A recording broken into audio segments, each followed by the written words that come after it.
Guys, अगर आप लोग प्रॉफिटेबल नहीं हो तो उसका एक मेन रीज़न इस वजह से हो सकता है कि आपके बिलीव्स गलत हैं। यानी कि किसी भी कैरियर को अडॉप्ट करने के लिए आपको उसके मुताबिक बिलीव्स बनाने पड़ते हैं। लेट्स सपोज एक बंदा डॉक्टर बनना चाहता है और उसमें सर्जन बनना चाहता है, तो एक सर्जन को सारे रूल्स को अडेप्ट करना पड़ेगा, सारे बिलीव्स बनाने पड़ेंगे कि सर्जरी किस तरीके से करनी है। अगर एक इंजीनियर को एक इमारत बनानी है तो उसको पूरे तरीके से डिज़ाइन करेगा कि कल को वो इमारत गिर ना जाए, कल को वो बिल्डिंग गिर ना जाए।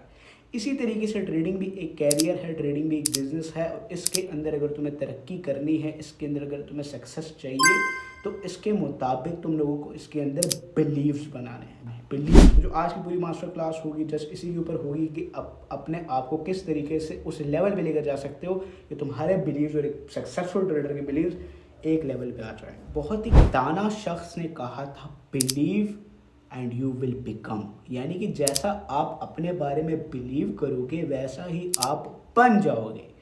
अगर आप बिलीव करते हो कि मैं सक्सेसफुल हूँगा तो वक्त लगेगा पर तुम सक्सेसफुल हो जाओगे। अगर तुम बिलीव करोगे कि यार मैं फेल कहीं ना हो गया तो वो फिर आप फेल ही होगे, क्योंकि आप जैसा सोचते हो, जैसा गुमान रखते हो वैसा ही आपके साथ होता है। तो गुमान को साफ सुथरा रखो और बिलीव्स के ऊपर बात करते हैं कि बिलीव्स किस तरीके से बनाने हैं। अच्छा गाइस, जो टॉपिक अभी छिड़ा है वो है बिलीव्स का, यानी कि तुम्हारे यकीन का। ये एक ऐसी चीज है कि जिसको अगर तुमने चेंज कर लिया और अपने मुताबिक कर लिया, अगर इसको फिक्स कर लिया एक ही तरीके से, तो वैसे तुम हो जाओगे। बिलीव, यकीन, विश्वास। जैसा तुम्हारा विश्वास होता है तुम्हारे साथ वैसे ही होता है। आप लोगों ने देखा होगा कि काफ़ी रिलीजन की अगर हम बात करें, रिलीजन में काफ़ी लोग हैं जो अलग अलग नामों से गॉड को पुकारते हैं और उनकी वो मदद भी करता है। क्यों? क्योंकि उनका विश्वास होता है। इसी तरीके से आपने देखा होगा कि ज़ीरो से एक बंदा उठ के बिलियनर बन गया। क्यों? क्योंकि उसका विश्वास था, उसका वो यकीन था, उसका वो बिलीव था। तुम्हें भी यकीन, बिलीव, विश्वास, सब जो वर्ड्स मिल रहे हैं उसको एक साथ करना है और अपने विश्वास, यकीन, बिलीव बनाना है एक प्रॉफिटेबल ट्रेडर बनने के लिए। बिलीव कैसे बनेगा मार्केट के अंदर? पहले तो मैं आपको एक सिस्टमैटिक अप्रोच दूंगा अपने आपके बारे में।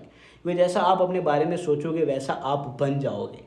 तो सबसे पहले आपको बार बार इस चीज़ को रेपुटेशन करनी है, इस चीज़ की जो चीज़ आप बनना चाहते हो। लेट्स सपोज आप एक सक्सेसफुल ट्रेडर बनना चाहते हो। अब आपके सामने दो सिंपल सेंटेंसेस लिखे हुए हैं।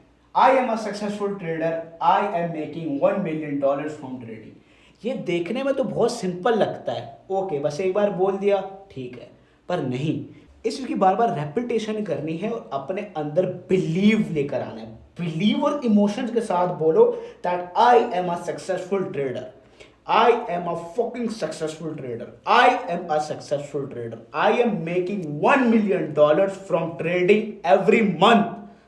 यानी कि इस चीज को एक इमोशंस लेकर आओ, जो कि इमोशंस और रेपुटेशन के साथ आप लोग करते हैं वो डायरेक्ट आपके सबकॉन्शियस माइंड में जाती है। सबकॉन्शियस माइंड वो होता है जिससे आपके आइडियाज आते हैं, जिससे आप अपना, अभी अगर आप वीडियो देख भी रहे हो तो 99% जो चीज़ आपकी काम कर रही है वो आपका सबकॉन्शियस माइंड काम कर रहा है। वही वो सबकॉन्शियस माइंड जो आपके माइंड के इस जगह पे होता है और आपको वो मेमोरीज लेकर आ रहा है। हाँ, ये बात जो हसनैन कह रहा है वो मैंने पहले कहीं पर सुनी है। तो वो मेमोरी जो लेकर आने वाला है वो आपका सबकॉन्शियस माइंड है। तो जब इमोशंस और रेपुटेशन एक साथ होंगे तो तब आपकी ये चीज़ें बनेंगी बिलीव। यानी कि I am a successful trader, I am making $1 million from trading every month. ये बोलना है इमोशंस के साथ और रेपिटेशन के साथ, और बार बार बोलना है। इस वक्त अगर वीडियो को देख रहे हो, चाहे कितना भी नेगेटिव हो, चाहे कितना भी पॉजिटिव हो, बार बार इसको पढ़ना है, बार बार इसको बोलना है ताकि ये तुम्हारा बिलीव बन जाए। आई डोंट नो तुम किस रिलीजन से बिलोंग करते हो, पर जिस रिलीजन से तुम बिलोंग करते हो तुम उस गॉड का बार बार नाम दोहराते हो, इस वजह से तुम्हारा उसके ऊपर विश्वास है, तुम्हारा उसके ऊपर यकीन है, तुम्हारा उसके ऊपर बिलीव है। इसी तरीके से एक सेल्फ इमेज तुमने अपने माइंड के अंदर खुद की क्रिएट करनी है that I am a successful trader, I am making $1 million from trading every month. You got my point? With reputation and emotions, यानी कि इमोशंस भी इन्वॉल्व हो और साथ में रेपुटेशन भी इन्वॉल्व हो, ताकि वो चीज़ तुम्हारे सबकॉन्शियस माइंड के अंदर चली जाए एंड तुम वो बन जाओ। अब ये चीज़ जो मैंने बताई है ये सिर्फ तुम्हारी सेल्फ इमेज के लिए है कि पहले तुम्हें प्रॉफिटेबल होना है ना, तुम्हें ट्रेडर बनना है, तो ये तुम्हारी सेल्फ इमेज के लिए है, ठीक है। हम बढ़ते हैं ट्रेडिंग की तरफ कि ट्रेडिंग के वो कौन से स्पेसिफिक बिलीव्स हैं जो तुम बार बार उसकी रेपुटेशन करोगे विद इमोशंस और तुम प्रॉफिटेबल ट्रेडर बन जाओगे। ये बात बहुत डीप करने वाला हूं मैं अभी जो करने वाला हूं, तो अपने गौर से सुनो, अपनी पूरी अटेंशन को यहां पर लेकर आओ और गौर से सुनो। तो ये है लेट 90s की सबसे बेहतरीन किताब trading in the zone bye mark Douglas. डरो मत, इस किताब के अंदर मैं तुम्हें कोई किताबी बात नहीं देने वाला, इसके अंदर मैं तुम्हें एग्जैक्ट वो लेसन देने वाला हूँ जिसको तुमने अपना बिलीव बनाना है। अब जो बातें तुम लोगों को खुद को बोलनी है वो ये बातें हैं। अच्छा गाइस, यहाँ पर हमारे पास 3 पॉइंट्स हैं, पहले एक एक करके सब पॉइंट्स को समझते हैं, उसके बाद फिर हम उसकी रेपुटेशन विद इमोशंस का जो काम है वो स्टार्ट करते हैं। तो सबसे पहले ये जो पॉइंट्स हैं ये ऐसे पॉइंट्स हैं, पहले इसको आपने समझना है। एक बार समझ गए तो तभी वो तुम्हारा बिलीव बनेगा, विदाउट समझना तुम्हारा वो बिलीव नहीं बन सकता। सबसे पहला पॉइंट है आई objectively identify my edges. I objectively identify my edges का मतलब ये है कि मुझे अपना जो मार्केट के अंदर एज है, जो एज है, यानी कि मुझे पता है कि कब मेरा टीपी होना है, कब मेरा एसएल होना है, कब क्या मेरा रिस्क टू रिवॉर्ड है, ये सब आपको ऑलरेडी पता हो। यानी कि मुझे पता है कि किस पैटर्न क्रॉस होगा, क्या पुल बैक होगा, कब रिवर्सल होगा, तब मैंने बाय करना है या सेल करना है।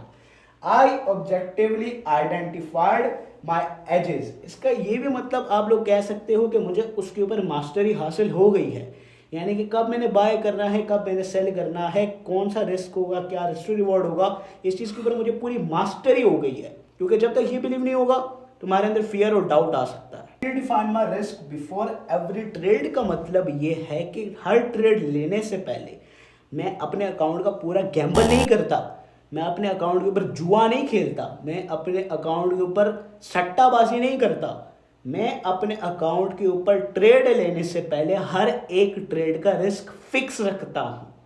हर एक ट्रेड लेने से पहले उसका रिस्क फिक्स रखता हूं। ये एक बात हो गई, ठीक है। इसको आप इंग्लिश में अगर कह लो तो इसका ये मतलब बनता है कि I will define my risk before every trade.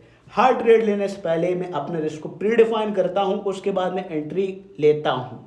जो 4 पॉइंट हम लोग डिस्कस करने वाले हैं वो है I act on my edges without hesitation और रिवर्जन। इसका ये मतलब है कि जब मेरा एज आता है ना मार्केट के अंदर, जब मेरा वो pattern, cross over, VSA, SMC, ICT, price action, जो भी तुम्हारा मेथड है, सपोर्ट रेजिस्टेंस, जो भी तुम्हारा मेथड है, जो भी तुम्हारा मेथड है, जब वो मार्केट के अंदर आता है तो मैं उसके ऊपर ट्रेड लेता हूँ। मैं डरता नहीं हूँ, मैं कुछ सोचता नहीं हूँ। इसको हिंदी में, इसको उर्दू में, जो भी तुम्हारी लैंग्वेज है उसको लिख लो कि इसका ये मतलब है, ठीक है। रिवाइंड करो, नोट्स बनाओ, दैट इज़ वेरी इंपॉर्टेंट। अगर इस चीज़ को वाकई में अपने कुछ बनना है, ठीक है, अगर वाकई में प्रॉफिटेबल बनना है तो this is very important for you.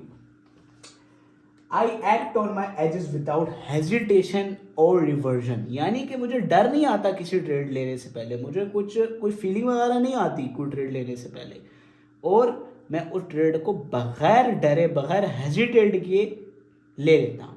Simple as that, no rocket, कोई रॉकेट साइंस वगैरह नहीं है, बस सिंपल एज दैट। अब ये हो गई, इसके साथ इमोशंस मिक्स करके अपनी हिंदी, उर्दू, जो भी तुम्हारी लैंग्वेज है, पश्तो, फारसी, सिंधी लिख लो, रशियन, जो भी तुम्हारी लैंग्वेज है उसको लिख लो अपनी लैंग्वेज के अंदर एंड उसका बिलीव्स बनाओ, उसके बिलीव्स बनाते जाओ, ठीक है। अब हम लोग डिस्कस करते हैं part number 5। I pay myself as the market makes money available to me. भाई साहब, ये इतनी गहरी बात कर दी ना, इसका ये मतलब है कि तुम पैसे को चेंज नहीं करती, ठीक है। कभी मार्केट के अंदर तुमने अगर फाइट करने की कोशिश की होगी तो देखा होगा कि पैसे नहीं बना सकते। अगर मार्केट को चेस करने की कोशिश करोगे टू द पॉइंट कि तुम पैसे कमा पाओ, you can not make the money. यानी कि अभी हमारा फरवरी स्टार्ट हुआ है जब ये मैं रिकॉर्ड कर रहा हूँ, and at the end of the फरवरी मैं आपको रिजल्ट दिखाऊंगा कि हमारे कितने लॉसेस आ गए, कितने टेक प्रॉफिट्स आ गए, एट द एंड हमने क्या प्रॉफिट बनाया। अब मैं कोई जल्दबाजी नहीं हूँ कि मैंने घड़ी लेनी है, मैंने गाड़ी लेनी है, मैंने ये लेना है, मैंने वो लेना है। I am very peaceful inside of myself as a market make available money to me. यानी कि मैं भाग नहीं रहा, मैं जंप नहीं कर रहा ट्रेड्स के अंदर। अभी मंडे है, मार्केट ओपन हुआ है and I am very peaceful in my mind. ये पूरे 30 डेज एग्जीक्यूशन करनी है सिस्टम की, मार्केट पैसा खुद निकाल के देगा। इसका यही मतलब है कि मार्केट मुझे पे खुद करता है, मैं पेमेंट के पीछे, पैसे के पीछे नहीं भागता। अगर भागोगे नहीं बन पाओगे, ठीक है, नहीं कर पाओगे, नहीं कर पाओगे। इसको अपनी लैंग्वेज में लिखकर इसका बिलीव बनाओ एंड इमोशंस के एक साथ करके इसको बार बार दोहराना है। वो पॉइंट 6 कहता है I continuously monitor my susceptibility for making errors. यहाँ पर ये बात हो रही है कि मैं बार बार पीछे जाकर देखता हूँ कि मैंने जो एरर किया है, जो मैं गलती की है, उसको बार बार मैं देखता हूँ ताकि वो रिपीट ना हो पाए। Simple as that. बढ़ते हैं पॉइंट नंबर 7 की तरफ। अगर पॉइंट नंबर 7 कहता है कि मैं जानता हूँ कि सक्सेस के क्या कंसिस्टेंट रूल्स हैं, इस वजह से मैं उसको कभी तोड़ता नहीं हूँ। 6 बिलीव्स। सबसे पहले तुमने अपने आप को ठीक करना है, ठीक है। अगर साइकोलॉजी सीखनी है, सबसे पहले अपने आप के बारे में बिलीव्स बनाना है, जो मैंने पहले आपको बताया, ठीक है। उसके बाद ट्रेडिंग के ये सारे जो है रूल्स को अपना बनाना है, ठीक है। ये सारे रूल्स के बिलीव्स बनाने हैं, ठीक है। अगर तुम्हारा कोई एज है ही नहीं मार्केट के अंदर, ठीक है, तुम एज सीख भी रहे हो, साथ साथ सीख रहे हो, तुम्हारा कोई एज है भी नहीं मार्केट के अंदर, अगर तुम इसको अपना बिलीव बना लेते हो तो कुछ टाइम के बाद तुम्हारे एजेस खुद ही निकल आएंगे। यानी कि तुम्हें वो चीज़ें मार्केट के अंदर नजर आएंगी जो तुम्हें पहले नज़र नहीं आती थी। कहाँ पर बाय करना है, कहाँ पर सेल करना है, जो चीज़ें तुम्हें पहले नज़र नहीं आती थी वो तुम्हें पहले ही नज़र आएंगी, वो तुम्हें फिर नज़र आने लगेंगी। क्यों? क्योंकि तुम एक कॉन्सेप्ट के ऊपर, एक चीज़ के ऊपर बहुत दिल से बिलीव करते थे, अब वो तुम्हारे सामने अवेलेबल होने लगेंगी। सो ये थी हमारी changing the believe to become a consistent successful trader and a human being. तो मिलता हूँ आपसे नेक्स्ट वीडियो में, तब तक के लिए टेक केयर, गुड बाय।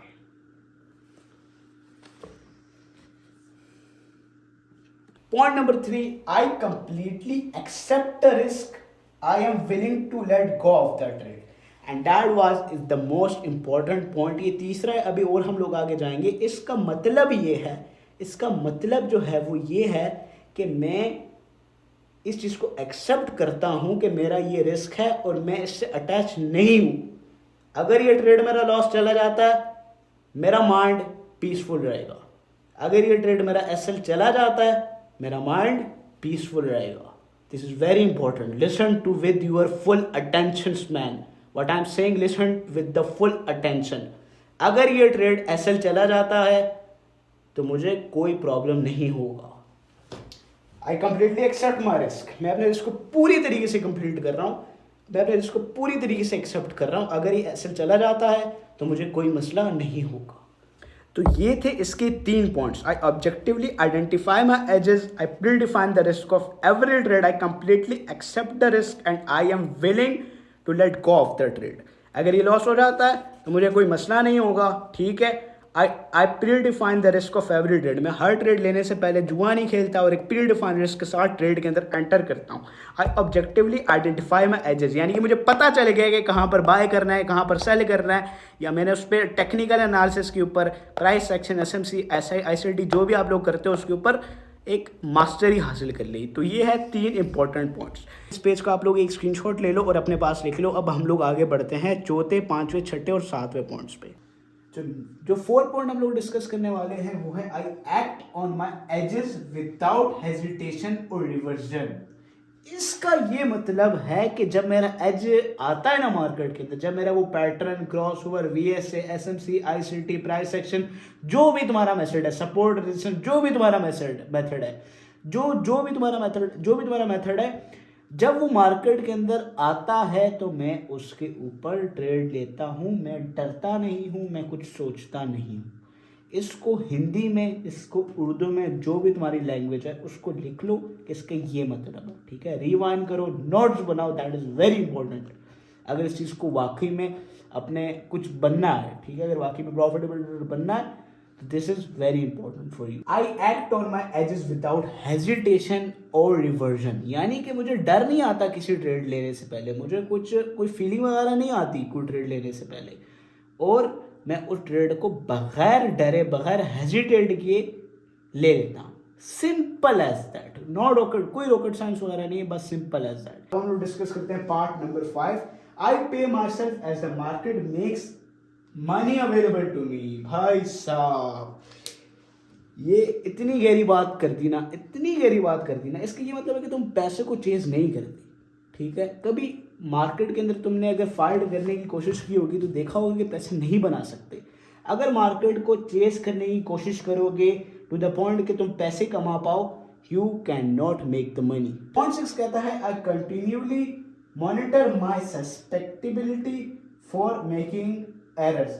यहाँ पर ये बात हो रही है कि मैं बार बार पीछे जाकर देखता हूँ कि मैंने जो एरर किया है, जो मैंने गलती की है, उसको बार बार मैं देखता हूँ ताकि वो रिपीट ना हो पाए. Simple as that. पढ़ते हैं पॉइंट नंबर 7 की तरफ. अगर पॉइंट नंबर 7 कहता है कि मैं जानता हूँ कि सक्सेस के क्या कंसिस्टेंट रूल्स हैं, इस वजह से मैं उसको कभी तोड़ता नहीं हूँ. दैट वॉज 6 बिलीव्स जो कि तुमको अपना बिलीव बनाना है ट्रेडिंग के अंदर. सबसे पहले तुमने अपने आप को ठीक करना है. ठीक है, अगर साइकोलॉजी सीखनी है, सबसे पहले अपने आप के बारे में बिलीव्स बनाना है, जो मैंने पहले आपको बताया. ठीक है, उसके बाद ट्रेडिंग के ये सारे जो है रूल्स को अपना बनाना है. ठीक है, ये सारे रूल्स के बिलीव्स बनाने हैं. ठीक है, अगर तुम्हारा कोई एज है ही नहीं मार्केट के अंदर, ठीक है, तुम एज सीख भी रहे हो, साथ साथ सीख रहे हो, तुम्हारा कोई एज है भी नहीं मार्केट के अंदर, अगर तुम इसको अपना बिलीव बना लेते हो तो कुछ टाइम के बाद तुम्हारे एजेस खुद ही निकल आएंगे. यानी कि तुम्हें वो चीज़ें मार्केट के अंदर नज़र आएंगी जो तुम्हें पहले नज़र नहीं आती थी. कहाँ पर बाय करना है, कहाँ पर सेल करना है, जो चीज़ें तुम्हें पहले नज़र नहीं आती थी वो तुम्हें पहले ही नज़र आएंगी, वो तुम्हें फिर नज़र आने लगेंगी. क्यों? क्योंकि तुम एक कॉन्सेप्ट के ऊपर, एक चीज़ के ऊपर बहुत दिल से बिलीव करते थे, अब वो तुम्हारे सामने अवेलेबल होने लगेंगी.